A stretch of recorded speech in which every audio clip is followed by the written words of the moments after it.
Party కార్యకర్తలారా మీరు విధ్వంసం చేయండి అని చెప్పని ఒక రౌడీ మాదిరిగా పిలుపునిచ్చి అటు బీఆర్ఎస్ తెలుగుదేశం పార్టీ కార్యకర్తల మధ్యన ఇరు పార్టీల అభిమానుల మధ్యన వైషమ్యాలు రెచ్చగొట్టే విధంగా హింసాయుత వాతావరణాన్ని ప్రేరేపించే విధంగా మొత్తానికి ఒక కలుషితమైన తెలంగాణ సమాజాన్ని తయారు చేయడం కోసం అని చెప్పని కంచే చేరు వేసినట్లుగా రేవంత్ రెడ్డి గారు మాట్లాడటం శోచనీయం, అత్యంత దుర్మార్గం. ఒక ముఖ్యమంత్రి ముఠా నాయకుడు లెక్క మాట్లాడటం బహుశా భారతదేశంలో ఏ ముఖ్యమంత్రి కూడా బహుశా మాట్లాడి ఉండకపోవచ్చు.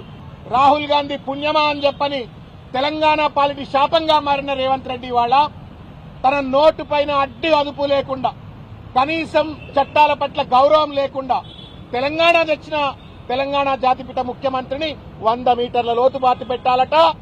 తెలంగాణ కోసం పాటుపడ్డ బీఆర్ఎస్ పార్టీ దిమ్మెలను కూల్చాలట. ఇది మనుషులు మాట్లాడే భాషేనా? రాక్షసులు మాట్లాడే భాష? రాజ్యాంగం మీద గౌరవం ఉన్న కనీస నాగరికత తెలిసిన వ్యక్తి మాట్లాడే మాట అని చెప్పని వాళ్ళ మేము ప్రశ్నిస్తా ఉన్నాం. పోలీసు వారు నిష్పక్షపాతంగా తప్పు ఎవరిదైనా తప్పే. The rule has to be applied equally to for everybody. అది ముఖ్యమంత్రి అయినా లేకపోతే సెక్రటేరియట్ లో చెప్రాస్ అయినా తప్పనిసరిగా చట్టం సమానంగా అప్లై కావాలా. డీజీపీ గారికి మేము వినతి పత్రం ఇచ్చాం.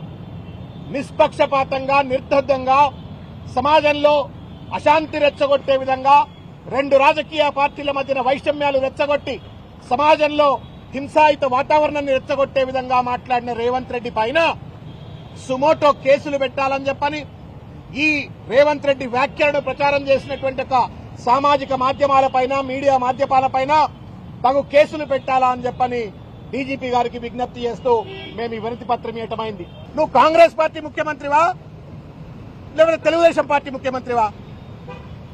శరీరమేమో కాంగ్రెస్ది, ఆత్మనేమో తెలుగుదేశంది. ఇది ఎక్కడ రాజకీయం? రాహుల్ గాంధీ దేశవ్యాప్తంగా భారతీయ జనతా పార్టీకి వ్యతిరేకంగా కొట్లాడుతా ఉన్నాడు.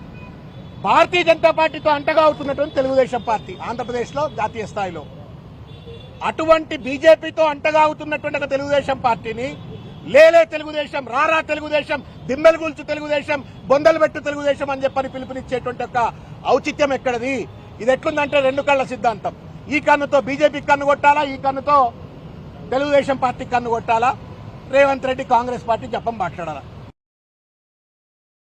నువ్వు వేరే కుంపటి పెట్టుకోవడం కోసం కాంగ్రెస్ పార్టీ ఒకవేళ నిన్ను గనక అధికారం నుండి తప్పించే పరిస్థితి ఏర్పడ్డట్టయితే అమరేందర్ సింగ్ పంజాబ్ లో జరిగినట్టుగా తెలుగుదేశం మద్దతుతో బీజేపీ మద్దతుతో సొంత కుప్పటి పెట్టుకుని అటు కాంగ్రెస్ పార్టీకి కూడా ద్రోహం చేయడానికి సమాయత్తం అవుతూ మాట్లాడిన మాటలుగానే దీన్ని పరిగణలోకి తీసుకోవాల్సి వస్తుంది.